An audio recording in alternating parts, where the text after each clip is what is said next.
Oke guys, selamat datang kembali di channel kebanggaan kita semua ya. Di video kali ini kita akan mereview kren Sunny ya guys, dengan kapasitas bobot angkatan 25 ton. Oke, kita akan mereview satu-satu apa aja yang ada di kren kita ini ya guys. Dari sisi luar ya. Di sini bisa teman-teman lihat yang ngebentang ini namanya adalah outrigger atau jeep.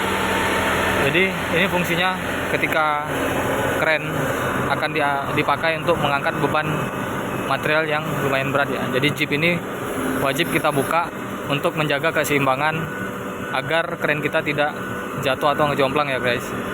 Jadi di sini untuk mengendalikan dari jeep ini, di sini ada tuas. Tuasnya ada tanda di sini. Yang 5 ini untuk posisi jeep yang di depan. Yang 1, 3 itu di sini, ini petunjuk buat yang ada di tuas ini ya. Jadi ini 1, 2, 3, 4, 5, 6 tuas. Jadi tuas yang ke-6 ini buat kontrol naik atau turunnya. Dan ini buat kendali dari jeepnya ini ya guys. Jadi jeep di kren ini ada 5. 1 di depan sini, yang 4 ada di belakang.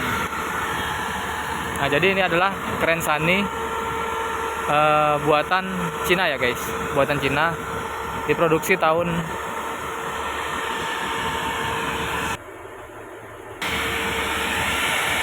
Nah di sini bisa teman-teman lihat, di sini ada 2 hook besar. Yang satu ini hook kecil berukuran kapasitas 5 ton, dan yang ini hook besar, ini bisa mengangkat beban sampai 25 ton. Jadi di sini ada 2 kabin guys. Kabin yang pertama itu fungsinya untuk mengendalikan kren itu yang di atas. Ini adalah boom krennya. Dan ini kabin kedua yaitu buat mengendalikan mobilnya ya guys ya. Jadi di sini bisa moving pakai roda penggerak seperti mobil biasa. Jadi kren Sunny ini dilengkapi dengan double gardan ya, double gardan. Nah, di sini bisa teman-teman lihat lampunya sudah lumayan bagus. Jadi kita masuk ke kabin buat sopir dulu ya guys. Nah, di sini pintunya seperti biasa guys, seperti mobil pada umumnya, dilengkapi dengan kunci. Di sini dia sudah pakai central lock otomatis ya, kiri kanan. Di sini power window-nya juga sudah otomatis ya guys. Ini bisa teman-teman lihat. Dia menggunakan sistem power window, sudah menggunakan dinamo. Jadi di sini banyak sekali tombol-tombol guys. Ini adalah rem tangan ya. Di sini rem tangan pakai sistem angin dia. Jadi di sini bisa teman-teman lihat jumlah giginya ada 1, 2, 3, 4, 5, 6, 7, 8. Di sini ada 8 gigi yang bisa dipakai, dan ini L adalah gigi setengah ya guys. Ini difungsikan ketika melewati medan-medan yang berat. Jadi ini seperti gigi setengah ya, gigi 1 kurang. Ini buat mundur ya guys, mundur R1, R2. R1, R2 ini terserah. Kalau R1 itu dipakai buat medan yang lumayan sulit ya. R2 seperti biasa. Nah jadi di sini ada tombol, ini buat klakson. Ini buat klakson besar, ini buat klakson kecil ya. Nah, kalau kita mau menggunakan double, sini kunci. Jadi ini kita naikin dulu kiri kanan. Tombolnya kita masukin, masuklah double. Baru bisa. Nah, jadi kalau kita mau masukkan double ya guys, di sini ada 2 tombol. Jadi ini dinaikin barengan ya. Dinaikin barengan, kita pencet, jadi masuklah gigi double ya. Double gardan. Nah, di sini sistemnya sudah menggunakan AC ya guys.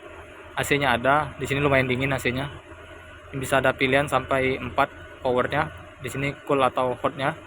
Di sini bisa kita pilih. Dan ini seperti biasa buat pembagian anginnya, udaranya. Ada yang dari depan ke kaki bisa, ini semua area bisa. Jadi ini buat katup pembuka udara ya, sirkulasi.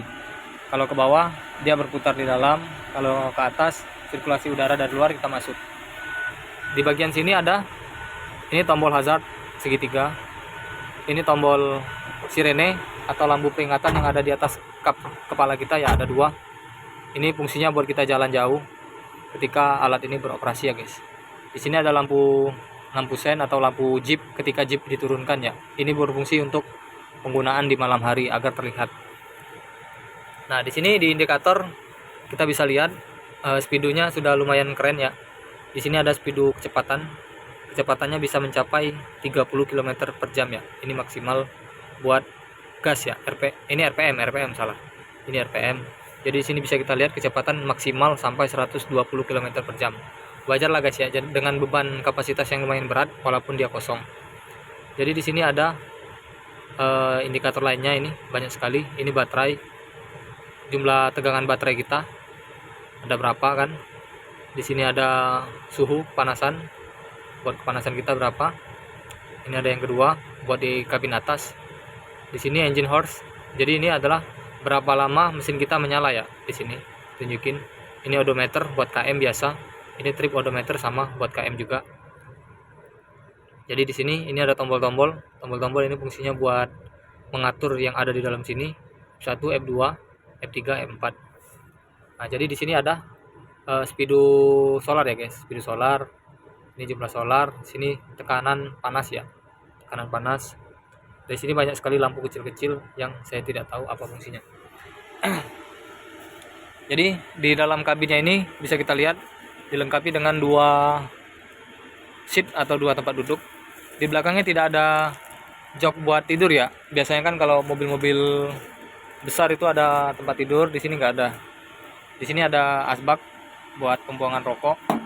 Di sini juga ditambah kenok buat ini apa? Buat rokok ya guys. Kalau teman-teman mau ngerokok di sini bisa ngidupin. Dashboard kita nggak punya ya. Kita nggak punya dashboard. Nah, di sini bisa teman-teman lihat spionnya lumayan besar, ada 2, satu di bawah, satu di atas. Di sebelah sana ada 3 buat lihat pintu samping sama lihat kiri kanan ya. Untuk di bagian depan kita ada ini ya guys, ada gorden. Gorden ini bisa dibuka tutup, dari sini tuasnya. Kalau kita tarik dia kebuka sendiri. Tuh. Keren kan? Kalau kita mau tutup kita tarik manual. Nah, gitu pengoperasiannya guys. Jadi di dalamnya ini seperti kabin mobil biasa. Cuma kelebihannya ini guys, ini ada tombol-tombol buat mengoperasiin kerennya tadi. Jadi kalau kita mau mengoperasikan kerennya tadi ya guys ya, rem tangan kita tarik dulu, kita pencet kopling, handle gigi ini harus standby di gigi 3. Setelah itu baru kita naikkan sip RPO-nya ini ya, RPO-nya ini. Jadi ini roda penggerak gigi buat kren. Jadi setelah kita masukin ini masuk gigi 3 guys. Ini standby di gigi 3. Jadi kren belakang bisa berjalan. Kalau kita mau gerakin mobilnya, ini kita netralin, ini kita kembali standbyin. Nah, gitu guys. Jadi di sini ada radio, radionya masih manual. Sudah dilengkapi dengan touchscreen ya guys. Ini lumayan canggih. Ini radionya sudah touchscreen. Di sini bisa kita lihat. Nah, bisa kita lihat nih apa. Nah, ini ada musik, ada aplikasi. Nah, ini terserah nih. Ini sudah touchscreen, lumayan canggih ya guys ya, dengan kapasitas mobil angkut kayak gini. Jadi di sini ada cup ini fungsinya buat ngelihat kelistrikan ya guys. Di sini kelistrikannya, di sini ada yang namanya CDI mungkin. Di sini ada skringnya, jumlah skring apa saja saya tidak tahu. Di sini ada keterangan. Di sini banyak sekali kabel-kabel guys. Tidak perlu terlalu diinin. Nah, oke. Mungkin itu saja review singkat dari saya. Tunggukan video selanjutnya ya. Kita akan mereview bagaimana cara menggunakan kerennya dalam waktu singkat ya. Oke guys. Demikian. Assalamualaikum warahmatullahi wabarakatuh.